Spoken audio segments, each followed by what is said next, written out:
Today is Tuesday, September 2nd. It's 7 o'clock. I'm going to start the regular meeting of the East Lyme Inland Wetlands Agency, and we are going to start with the Pledge of Allegiance.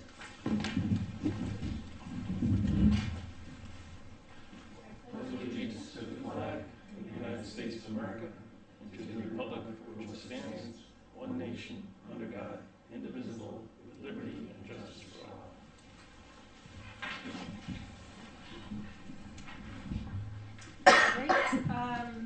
So we don't have any additions to the agenda tonight. We're going to start with public delegations.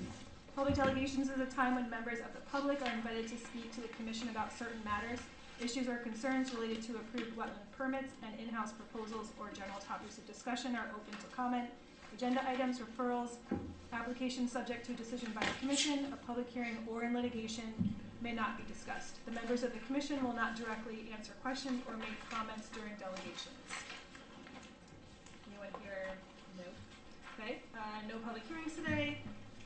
Next, we have the acceptance of the meeting minutes, the regular meeting minutes of August 5th, 2025. Do I hear a motion to accept the meeting minutes? I move we accept the meeting minutes of August 5th, 2025. I second. All those in favor? Aye. I'm going to abstain since I wasn't here. I did read them. Anne is not here. Do you know if she'll be joining us at some point, maybe? Okay.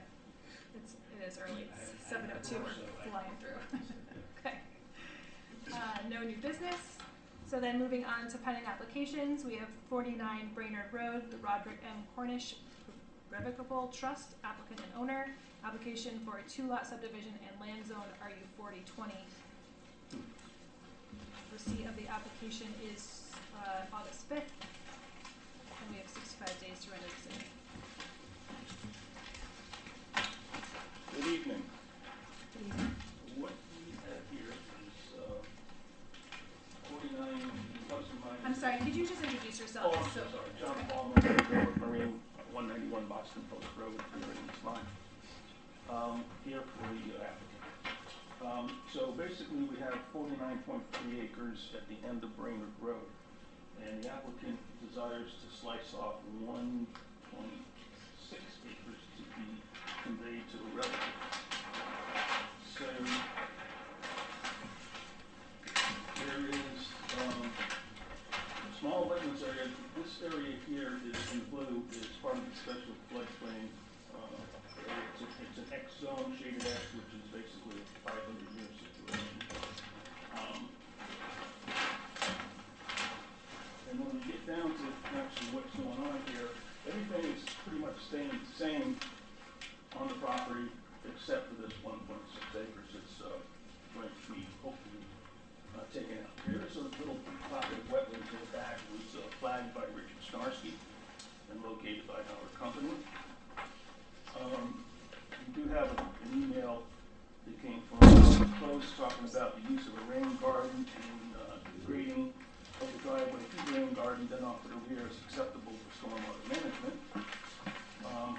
Also in the packet, there is a report from Tim May, May Engineering, and I'm not going to even try to pretend I have any idea what all these calculations are about, but the bottom line is proposed lot number 2 at 49 Brainerd Road has land area adequate to dilute nitrogen below the 10 milligram per liter situation that's desirous, I believe. Again, the area to be wetlands to be disturbed is none. Watercourse, none. Upland review area is approximately 4,471 square feet, and that would be the area in which any of the development would take place. The yellow would be the driveway, the proposed home, and the primary area for the septic. Brainerd Road comes down this way. This is the special flood hazard zone line. This is a 50-foot setback from the wetlands itself. So there's no activity proposed within at least 50 feet of the wetlands. Excuse me, are we just talking about the 1.6 acres in a single house? Correct, because nothing else is changing on the property. We're just going to carve out that. Everything else is staying exactly the same. This is the only area in which any kind of development is going to take place. What exists there now? Nothing. There's nothing, it's just a lot, or is there a house there currently? There's a house on 40 acres. Okay. Can you show me where the existing park slash trail comes off relative to this lot? I'm sorry, with the what? There's a park or Yes. trails? Yes, state of Connecticut property, yeah.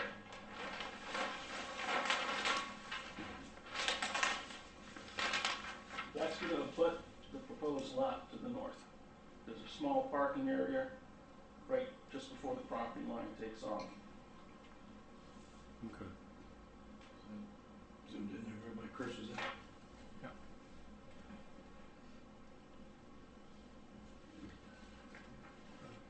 I'm trying to correlate.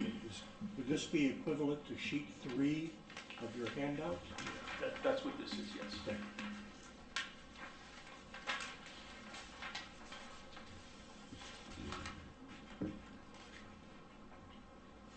And the existing house is further down into the property, quite a distance away.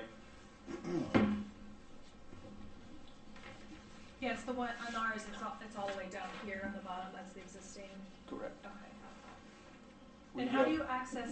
What we did was we reduced the scale on this from a 50 scale that you're looking at there now to a 40 scale. That was requested, so we had to necessarily make things a little bit smaller. But yes, that's what the house is. Okay, and so this house has a totally separate driveway off of Brainerd Road. Right now, yes. And what's going to happen here is we're going to put an easement through here because there's also a cell tower and there's an easement to the existing cell tower. So we've got frontage on for both of these lots, but the existing driveway is going to continue to service the existing house as well as the new house, and there will be an easement put across that property. In the future, if they wish to do something else, they can expand the road and put a cul-de-sac in or something of that nature, but that's not in the plans at this point in time. Okay.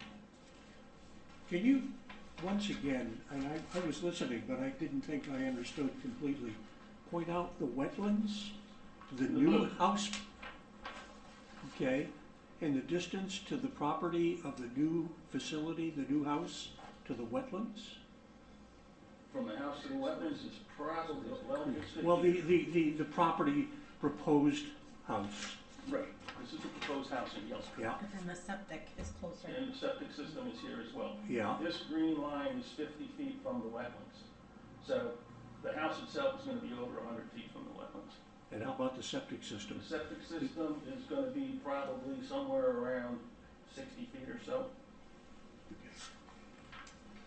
Was there any discussion about switching that so that the septic was in the front of the property, away from the wetlands? The grade itself is headed that way, which Okay. makes it more desirable to do that Okay. than put in a pump system or something Mhm. of that nature. And then the test holes out there work as well. Okay. But it makes it more desirable for the leach fields to go downhill toward the waterway as Well, well. again, that's why Mr. May's report about the nitrogen situation was put in part of the application. And is that in here? Yeah, it should be. It should be, A I letter? did not see it in I don't see a letter. packet materials. We have a copy here, I believe it is the planning application. I can just read this for the record.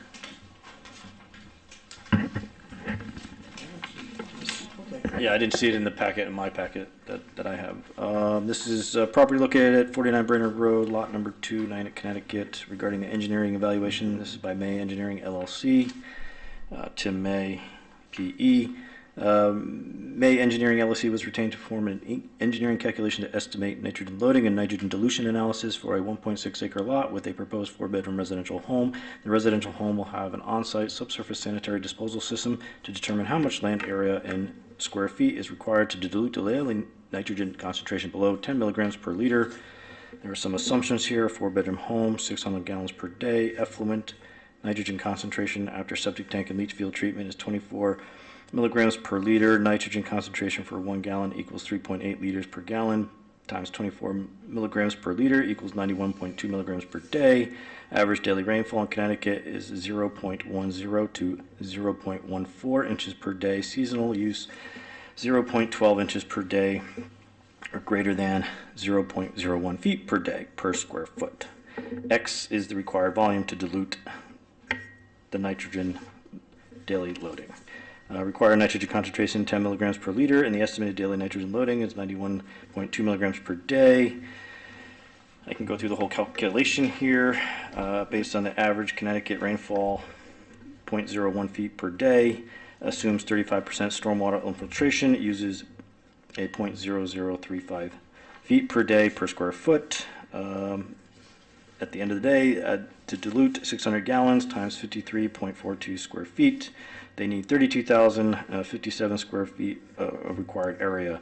Lot 2 has 69,696 square feet. The proposed Lot 2 at 49 Brainerd Road has the land area to adequately dilute the nitrogen below 10 milligrams per liter. So that'll meet the current health code standard. Is that taking the entire lot and dividing It looks, it looks like that, correct, or at least half the lot, 32,000 square feet. The lot is,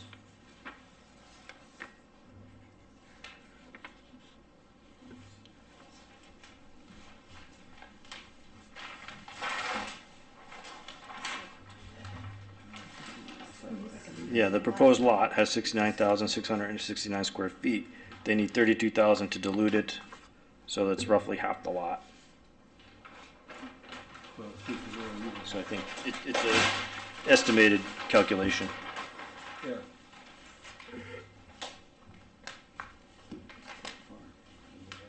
And I'm sorry, you said Yes. there was a letter mentioning a rain garden. Yes, that was from the town engineer. Do we have his letter too, or no? This I just received as an email Oh, okay. from the staff office. Okay, okay. And, yeah, and it said that the use of the rain garden and the grading of the driveway to the garden and then off to the rear of the site is acceptable for stormwater management. So engineering doesn't have a problem with the stormwater management for the proposed house site. Okay, so is there, I don't see a rain garden on the plan. Again, we were asked to reduce it from a 50 to 40 scale, and at that time, we put the rain garden here just to the north of the house. Oh, okay, so there's one in your proposal, you're proposing a rain Correct, garden. I sent from the digital engineers. copies to Okay. staff last week Okay, of the updated stuff. okay. What type of driveway is it? Is it asphalt, gravel?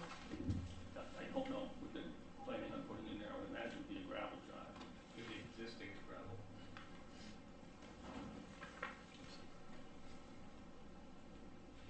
If it's gonna save the homeowner some money, I'm thinking probably gravel. And this is, are there tidal marshes nearby this location? Yes, it's in the coastal area management zone. So along with the subdivision application, the planning commission does have to review it for coastal area management. Review Okay. are their regulations. Curiously enough, Niles Brook to the west, it's actually owned by the railroad, which is kind of strange. It comes just on. Huh. I'm quite sure why the railroad would want it, but anyway, that is kind of strange.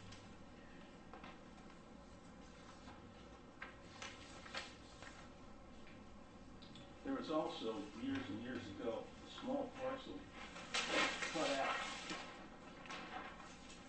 down by the railroad, and it's actually owned by the same folks that own these islands off the coast here.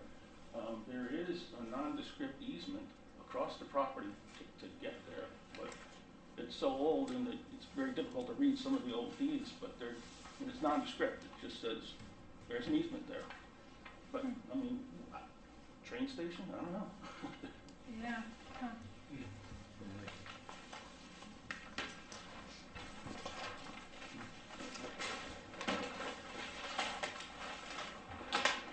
So this is all, correct me if I'm wrong here, but this is all tied up as part of a larger application for two subdivisions?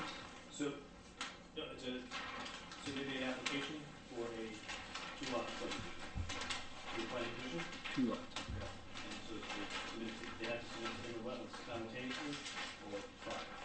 And the lots are, one is for this house and the other lot is 49 acres for, The existing home.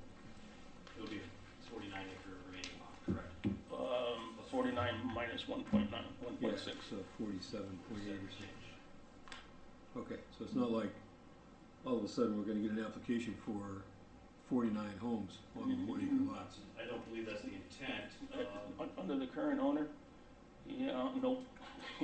The only reason he's doing this is because he's got a cousin that wants to build a house and figured he could help him out, but other than that, he likes being out there at a dead-end road away from everybody. So at least for the time being, that's not to say, I mean, if the rest of the land is not preserved or preserved, Right. it will be subject to potential development in the future, currently that ourselves is, so.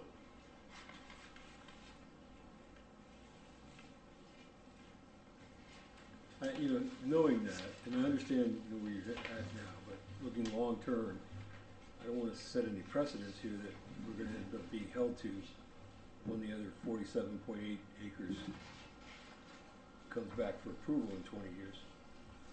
I don't think you'd be setting any precedent other than what you normally do in your functions as a wetland agency, reviewing applications and issuing. So are we doing a 100-foot review area or are we doing 300 foot? You would apply the 300-foot upland review. I mean, they're clearly within 300 feet, so they're here. So you would just apply your regulations as you would whether it was 100 feet or 300 feet.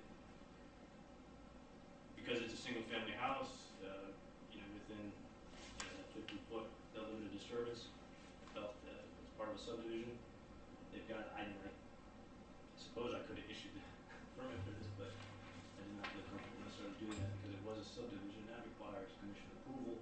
So I think in that particular, that case arises, it's prudent to have one commission review and approve or deny versus send to another commission. Yeah, I see what you're saying though, Greg, because I think, seeing a septic system within 50-foot, wetlands flowing downhill, is one lot Yeah. versus if you're gonna see 40 of them, then we're looking at a different impact. So I think that's what he's getting at, but. Down the peninsula. And if I may, if that were to happen, then the entire property's wetlands would need to be delineated. They would necessarily be putting a road in for frontage purposes to get any more lots out of there. It would be no small undertaking to be able to develop this any further than what they're wanting to do at this point. Yeah, and this application is just for this one home, so that's what we're focused on. Based on the current regulations, as you heard Mr. Reed said, the frontage here is going to prevent them from adding any more lots unless they basically build a town road. They would get frontage for additional lots. That's just going to preclude them from. It was hard enough even just to kind of design this without having to upgrade the road to a town road standard. And I'm not sure when the Ledgelight was involved in this, but I believe July 1, there were changes that made the nitrogen loading a little bit more strict. So it's getting better for the septic system design as far as I'm not sure. Wetlands proximity is. I can, for clarification, I can talk with Ledgelight and find out what they're applying here. I don't think it matters either way. They Just just have to apply the health code as it stands. right, So. right. And I know it's getting slightly more strict as far as its distance from wetlands. As you saw, for the engineers, our town engineers comments saying with the stormwater management, the county up to 1.3 inches versus the 1, so it's minor, but it still makes a difference in the calculations in terms of pipe size and things like that.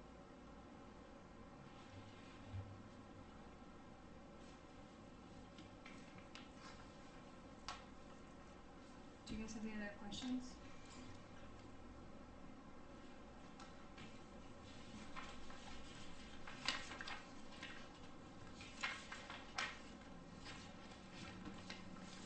Did you get all the information as part of the application? Yeah, I think because we had both applications submitted simultaneously, I think there's a few documents that were supposed to, like this engineering report, and then I today, I have them in my inbox, so those will have to be added. So I think, you know, this item's been on the agenda. You can vote on it this evening if you wanted. I'm more than happy to work on drafting a motion if the commission so desires, but those other documents, I mean, short of, we noted it, I can bring it up here and show it, I guess, as part of the record, and add it in tomorrow, you know, with a hard copy into the file. The other documents, I know there's a whole stormwater report that Tim put together that we have. It's pretty lengthy. So, like, if you wanted that into this record, then I'll have to get a copy of that before the next meeting. I would advise you not to vote on it, and if that's what you want. But I don't know if you need that necessarily at this time. I did get confirmation from Alex, so I have that email. I can bring that up now if you'd like.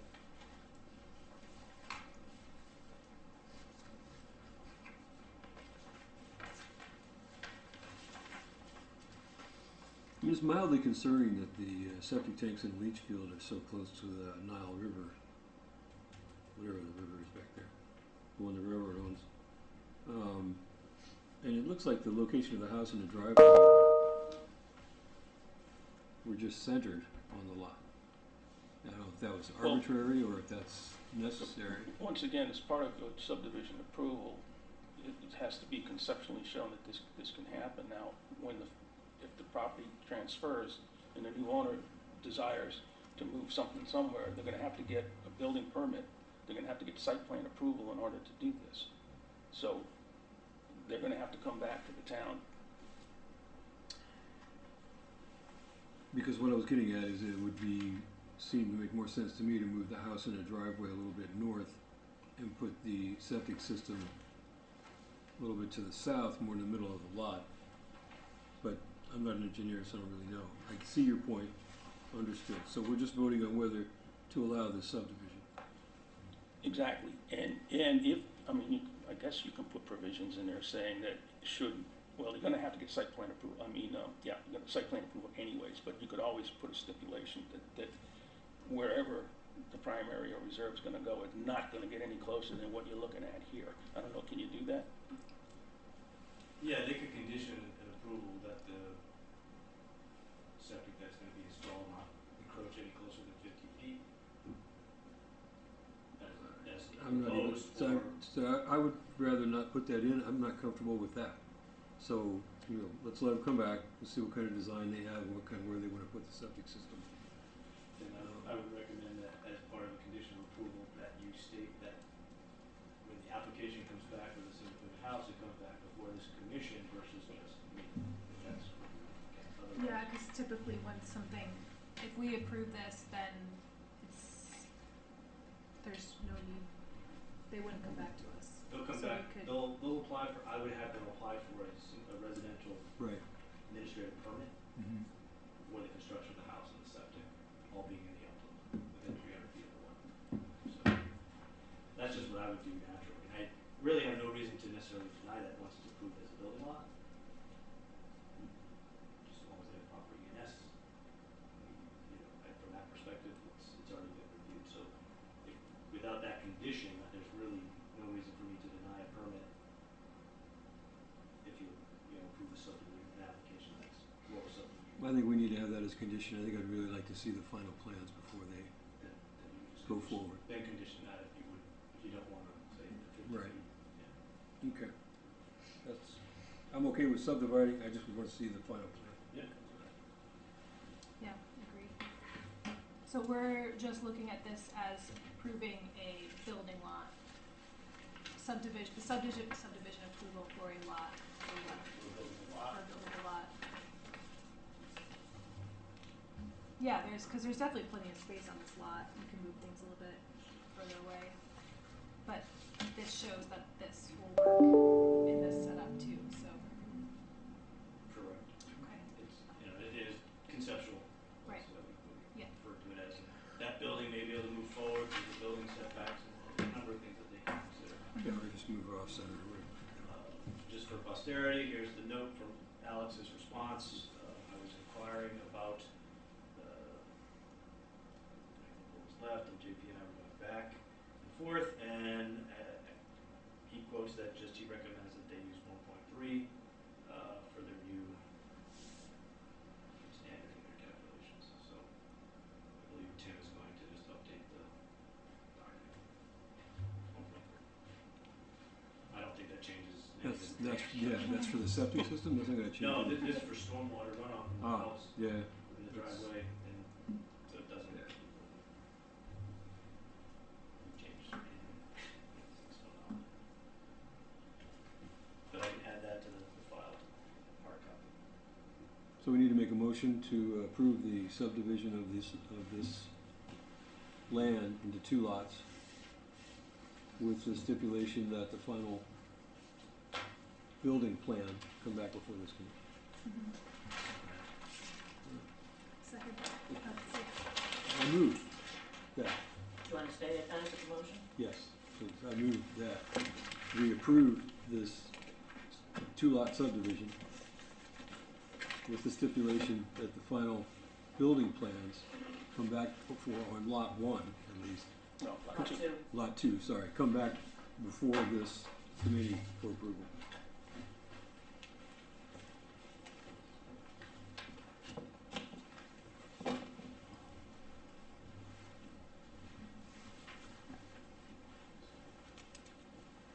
I'll second that. Sorry. All right, all those in favor? Aye. Okay. All right, thank you. Madam Chair, Commission members, thank you very much for your time this evening, very much appreciated. Thank you. Staff, we'll talk to you soon. Thank you.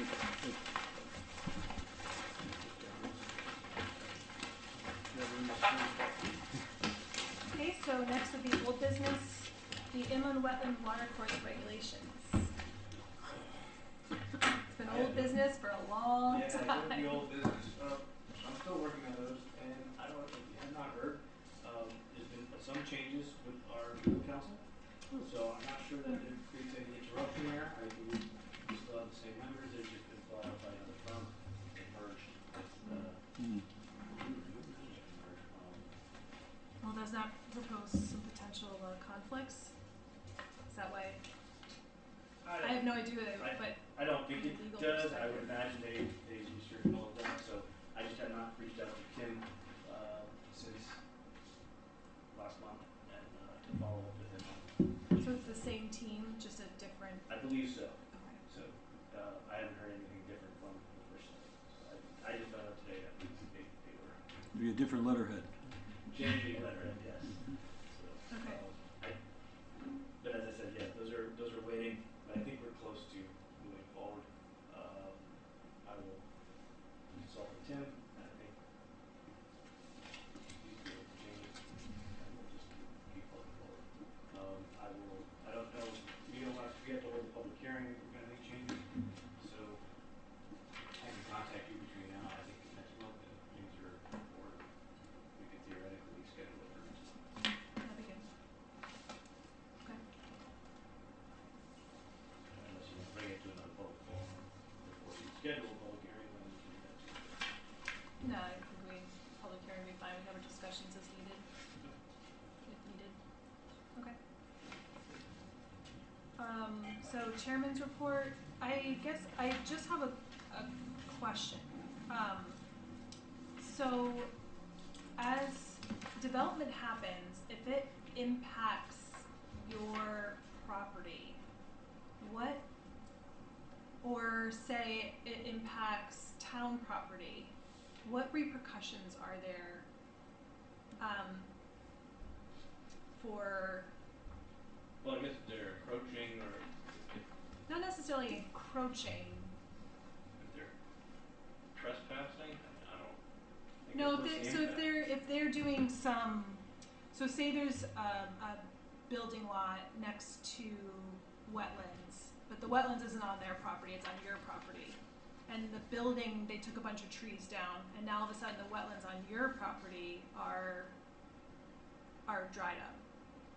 Is there, how does someone manage that when it's the, So theoretically, the person who conducted the violation is responsible So the landowner is ultimately responsible for what happens on their property. If I hire a landscaper and clear everything, I can hold the landscaper just as responsible. So if whatever they did adversely impacts the wetland downstream, then that person technically is responsible for trying to fix that and mitigate it. A good example is the solar farm here in town, Mhm. where we had material left the site, impacted properties downstream, and now at the time, we had to get landowner permission to do work. By the time we actually got all of that done, the state actually passed the law that basically said you can just go do the work without your permission. It's mitigation for wetlands and it's in the public interest. So, anyhow, that would be good. If that answers the question. Yeah, I guess how do you prove that's a blatant case, but if How do you prove, you would have to have probably a lot of experts and demonstrate that there's been one, that the violation is adversely affecting your property. You would be hiring and proving that that's so the it's case. pretty costly for a resident to then to prove that if there's an impact. I would think, I'm just asking out of curiosity. you know, yeah, I mean, hopefully that if the violation is caught in, by, say, the municipality, well then hopefully we go through that process and review any downstream impacts would be, considered possibly, I know it's something that we don't always bring up as part of that conversation when we look at violations and mitigation. We kind of just look at the immediate area, but if the case warranted and, somebody said, hey, my Yeah. property, So if it's more of a case of an upstream effect, for example, if the wetlands in your property were the result of a beaver dam or some other obstruction on the creek, and whoever did the building removed that, so now your wetlands drain, and they're not wetlands anymore. yeah, well, in terms of a beaver dam, that's a naturally occurring object that's, you can't really necessarily control. But in the case of a dam, let's just say, someone removed the dam and it caused something to, de-water, well, that's an interesting concept because supports the removal of dams, and there's that Right. potential. But is it like homeowner to homeowner, or does the town assist with that process? Well, I guess if we knew there was a violator, we would just be enforcing. The And telling the directing violator, you violation, need to yeah. provide us this information, show us that it didn't impact downstream. Yeah. And otherwise, I think you're accusing the neighbor of creating a violation or they having conducted a violation, an activity that was done maybe without a permit, and it thus adversely impacted your property. That's a civil matter. And then to prove that now if you're able to, I guess, actually prove that it impacted your wetlands, you would be bringing the agent to the municipality that information, because that's what they'd be relying on if they were to enforce on the neighbor if they hadn't begun so already. If that makes any sense. Yeah, Basically, so- we need a complaint to go out to see if the neighbor's in violation. And if they have conducted a violation, then that will be the town's opportunity to say, okay, did you have any upstream or downstream? We're talking hypotheticals here, so if it's Right. assuming.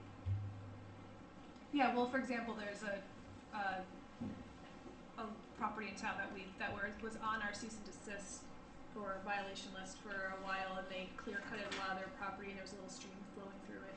So say 4 houses away, they were feeling the effects of flooding because upstream all this you knew the violation existed, but those people down there were feeling the impacts of flooding. So then would they then be responsible for going after that person who was in violation, or because the town already had a violation issued, would they help? I would say, I would say that the landowners downstream would have to, how do you could go to the town and say, look, I experienced flooding, and they're going to, as a result of their clearing trees, upstream. And depending, time-wise, it's saying, well, if we already dealt with that violation, prove it. commission's already considered this, they've already mitigated whatever that violation was to the satisfaction of the town. So, what, with the mitigation that occurred, are you still experiencing the same amount of flooding? I don't know, all I can say in response to that, as well as time marches on, the whole climate thing, right? We're experiencing more intense rainfalls more frequently. So, is it that? Well, and I think that's the hard part. I think really, I mean, I'm just kind of asking all these hypothetical questions, but we're developing a lot in town, and so it's going to have impacts here and there. So I'm just kind of wondering, like, what. So I have a neighbor on Oswegatchie Hills Road here. Said, hey, Clark, I live across the street. My stream is dry. He was complaining that there was some work done and the bridge was put in to cross the stream there at Oswegatchie Hills. And maybe something's going on. So I went out to look, and at the end of the day, it's just the water levels drop below the dam and the beaver receiver, and there's no flow. And August. Yeah, it's been dry. So I mean, on the flip side is sort of the exterior. But you will go Seasonally- look into it, like if a neighbor, like. Well, if it was an after the fact, I'd look into it, and there's probably very little I can do for them. If it's an ongoing violation, well then you can really, the town can then lean into the violator and say, okay, can you show me, I got a complaint over here, and it's on the same water course, can you show me that it's not impacting that? Because it looks like it is. And, that's what the town would do. Yeah. Um, Yeah, I'm just curious. Sure, yeah, I mean, that's. As we look at these, different violations and looking at our regulations and just making sure that we're protecting the residents and. I don't know if you saw the news, but Holyoke, Mass, dumping sewage into the Connecticut River, right? And so our neighbors downstream of them Connecticut are like, I'm fishing and it smells like sewage. So, who's regulating them? And so they obviously sent a letter to EPA because the state doesn't regulate Massachusetts, and Yeah, it's kind of the same situation. Like who? so it's we gotta get federal. Similar, right? It's impacting downstream properties. And I would think maybe anyone who lives along that coastline, maybe, I would think is an aggrieved party. Do they have a civil matter? Maybe. I don't know. I'm not an attorney. Yeah, I would think so. So it's a public nuisance. Yeah. It's a possible civil issue. Okay. Yeah, that's it. I was just wanted to discuss that a bit. Inland Wetlands Agent Report, Administrative and Commission issued permits. Saw a list in here, right? Permits. Oh, good. Okay. Yeah. There's only a couple.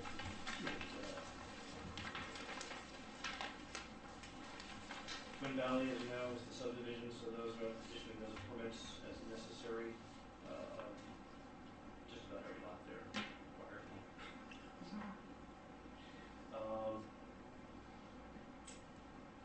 And the rest of the timber decks. That's it, huh? That's it for this past month, which I'm thankful for because it's all. Did you have an intern this summer? We're going to be hiring one shortly, in the next week or so. Oh. We've had a couple interviews already. They're narrowed down to a couple of candidates. And we'll see what the rest of the staff says. Hopefully by next week we'll have some. So Gary, I have a question. We don't seem to do sidewalks anymore, and I find it hard looking at, the diagram up here. Is there Why did we not sidewalk that property? I thought it was relatively straight. I guess only because this And you- map is like impossible to look at. And you To can, see. and you can go down there if you're, the road. Yeah, I guess for future reference, I'll put it on the sidewalk. Well, I mean, We could canceled we, the one prior just because we had nothing to sidewalk. what about pictures would be helpful? I mean, I have no idea where this property is located.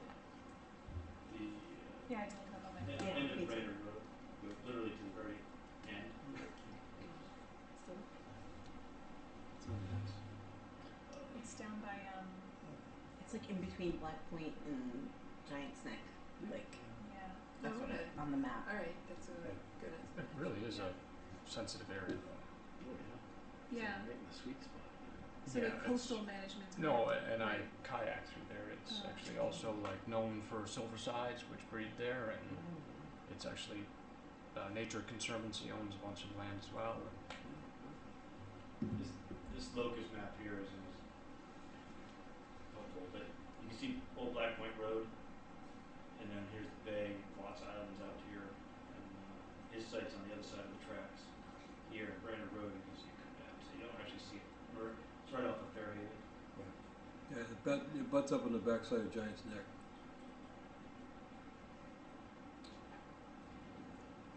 I mean, I personally haven't used that part, the trails there, but my son-in-law tells me it's possible to ride to the end of Brainerd Road and go through the trails that come out of Giant's Neck. Yeah, Hmm. you can. To the I've heard you heights. can. I Yeah. haven't Oh. actually. It's not that long of a trail. Yeah. It's not that long, but I have a feeling that if this person puts a house in there, that trail's gonna be disrupted. That'd be right next to it. But it's not part of the park anyway, so. Well, the house, I mean, you'll probably see the house on the trail, maybe, I don't know. I just, 50 feet downhill to the waterway.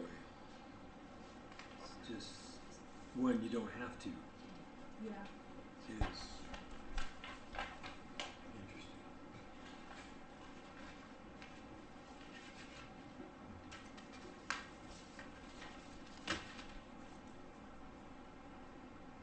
I just had up there, was a notification, Lake Patagonia was being treated. That had happened already just after our last meeting.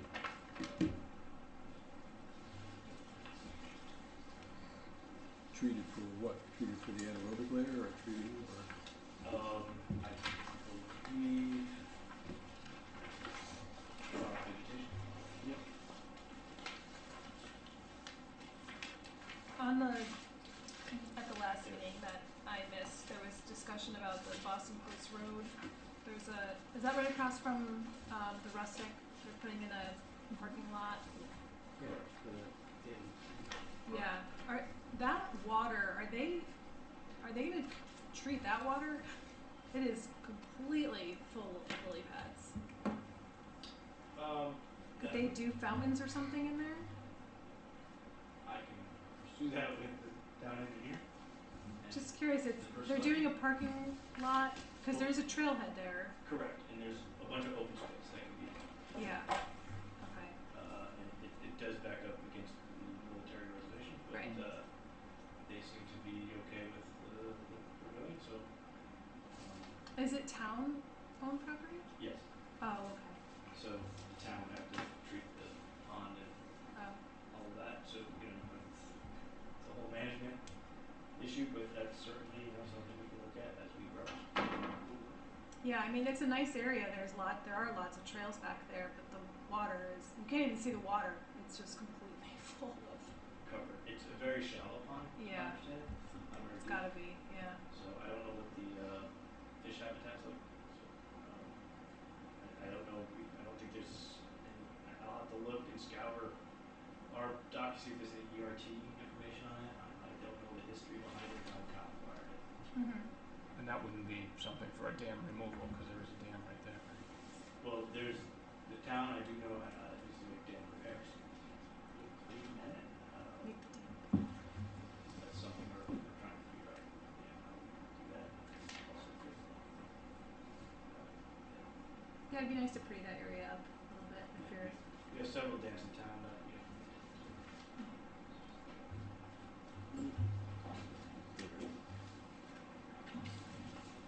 as far as enforcement, I haven't really done much with 9 Rockford Drive. I don't know if there's a lot to do there, but I will reach out, see if they'll plant some trees, but otherwise, being at the site stable.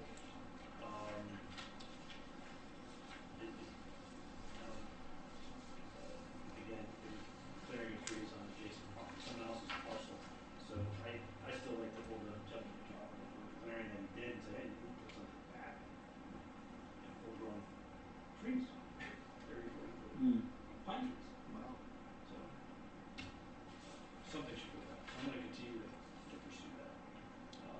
is he just not responding to? He just has not responded, but I have, it's been a couple of months since I Yeah. talked to him, so Yeah. I'll have to kind of light that fire up again. Okay. Mr. Besnick, if I pronounce that right, at 137 Flanders. Well, he doesn't have exactly a manicured lawn. He has a lawn, Yes. stabilized now. He had crab grass, it works. So I don't know if there's really a violation that's continuing to occur there. I'm gonna continue to keep my eye on it, but I don't know to keep it on the agenda. Can we just real briefly, what was the violation? His land was running off into a drainage ditch? No, he had just started digging around his foundation, Yeah. because he had water coming into his house. So to prepare that, he just started making repair. Right. And he got the building permit under, I think, like an emergency repair. And then I drove by and saw the whole site like a mess, and there was a drainage ditch to the On the left, north And side, I yeah. said, oh, it's, and clearly 100 feet, 300 feet up. Yeah, yeah, okay.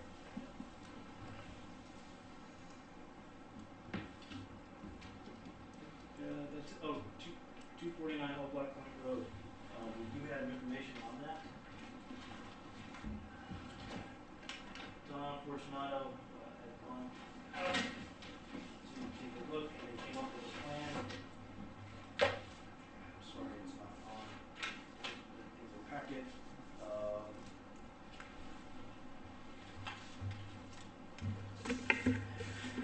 So what they were proposing were two alternatives for the project. One was just an overseeding with the original saltwater wetland mix, and the second was a planting of a shrub boundary around the perimeter of the wetland. He said since May, the wetland area had grown vigorously and is extremely healthy, and the vegetation is thick. Ground cover is now more than 95%, and plant height is 1.5 to 4 feet tall. The wetland is viable, functioning wetland and should be disturbed as little as possible. Please refer to the photos of the current wetland area at the end of this text in the report. So he did provide some pictures. Again, I apologize, it's not in your packet. I had recommended that they plant some shrub type native material in that area to help ensure that it doesn't get mowed over again. But they did reinstall the signs, that the placards that we have, that we issue, and staked it all around. So I'll pass this around, you can see those.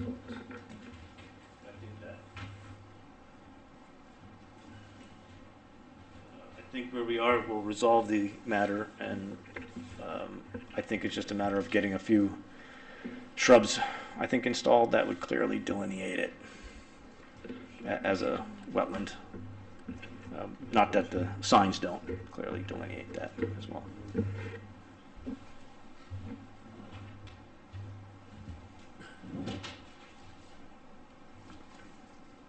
Yeah, they're gonna keep those posted. They've definitely been very cooperative. The new owner has, Yeah. I don't think she realized that Yeah. it was a wetland when she bought it. Mm-hmm. So somewhere between previous owners and her. Great Gatsby forgot to tell her. Interestingly, in the permit for the original rebuild of the home was under the Kramer. So the Kramer sold it. So the following, and I forget who the next owner was. I think just before they sold it, they tested it.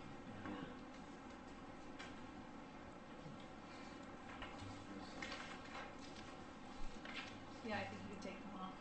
Okay, so that's with that. I will advise on. I just put that report back.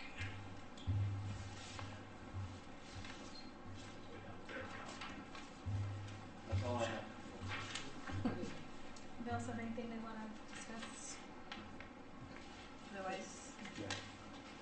do I get a motion to adjourn? Motion to adjourn. Second that. All those in favor? Aye. Aye.